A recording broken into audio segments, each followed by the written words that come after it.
say anything else? I got you. That was good. Yeah, that's like 40 odd minutes. Yeah? Yeah. Did you feel like, because, okay, your perspective on interviewee versus interviewer? I think answering the questions is easier. Thank you. Thank you. I think because, no, well, in this case it's definitely easier because if you know your practice right, or if you're truly in it. And we know each other as Yeah. well. Like, can you imagine if you went on to like Jimmy Kimmel Live or something and he was asking you questions? But that's how you get empty questions as well. When the person doesn't know? Yeah, because it's if you look at those chat shows and those things, everyone asks the same question. So you were just doing a new movie. How was that? You know. I've heard that as well, like about interviewers. Like when it's just those interviews promoting movies. You can notice that because sometimes there's like these levels of different interviewers. So people on different levels of their media career, and then you kind of can tell when somebody's like starting out, or they might not know that much about the actor or the artist or whatever. They would not have researched, how many times this person has already answered a question. Whereas there is that level because we do know each other. Yeah. And we already do know the answers to the questions. Yeah, for the most part, I think that's true. Though every so, but that you almost need to check every so often with maybe that's why they ask the same questions. Maybe not so much in the media world, but because sometimes you do just shift your view a little bit, or you change or something.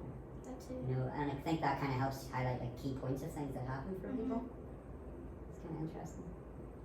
But yeah, then I think actually when you get, so if we go back to those chat shows and things, you get a more in-depth answer when somebody has persistently been on the show, or they almost feel like they know the presenter in some ways. So it's kind of this weird shift in things that happen. Yeah.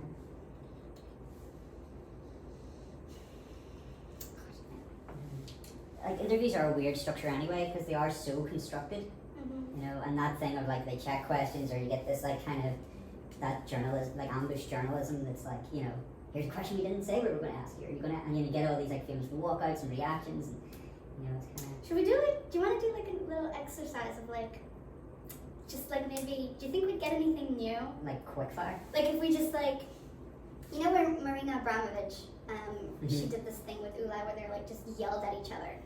What if we just had like a very like at each other, I don't know, like one person says something and the other person, even if it starts with a question, the other person has to instantly like. Okay.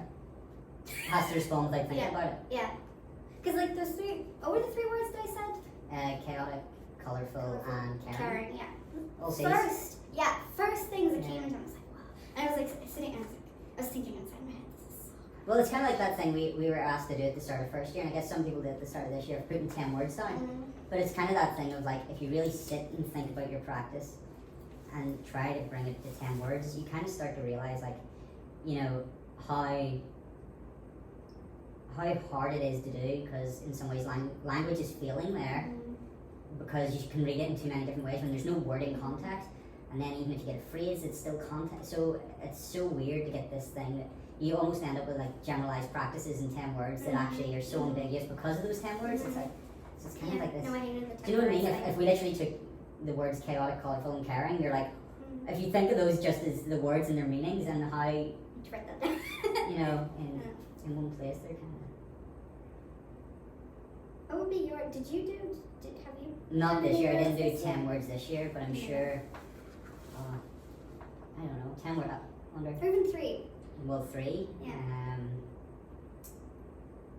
3 words. Quickly, Drydan. Okay, quickly, I guess I'd have to say skateboarding, material, and probably at the minute sound.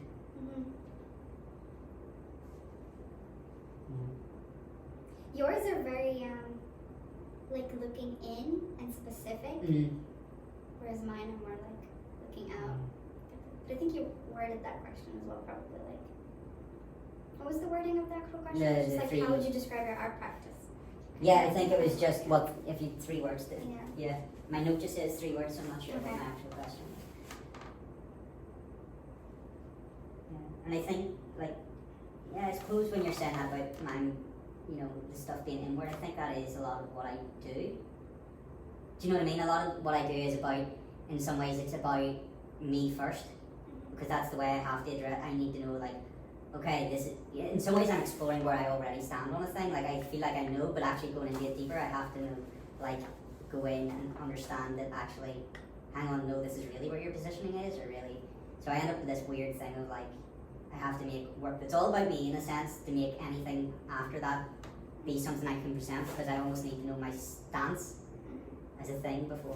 Is that not weird? Have you thought about this before this way? My work, yeah, Yeah, okay. I'm kind of aware that I have to do it in a way. Like, Okay. you know, I have to have that idea of. See, I was under the impression that I was very not me focused in terms of my art practice. Whereas the reality is that. Yeah, but it has to be an extension of self, Mm-hmm. in one way or the other. Like whether or not you sort of acknowledge it Mm-hmm. or not, I think everybody's practice has to be an extension of themselves. That's how it kind of. That's how naturally it becomes both autobiographical in a sense, but also it can then apply to a wide scope of people. You know, Yeah. it's. How would you phrase that? It's kind of like by looking inward that you're making it. More accessible. I need English words. It's like a level of accessibility, isn't it? You know, So- it's about making a level of accessibility for others. I suppose it's like you're saying that the gateway drug thing, though. It's a bit like, or you know, like it was like a gateway drug for India, or getting people into that sort of thinking. It's kind of, it's like you use your own experience as a way of like guiding someone, because it's all you can do. All you have is your own experience and knowledge. So it has to be that thing that you use Mm-hmm. to like move people, I guess.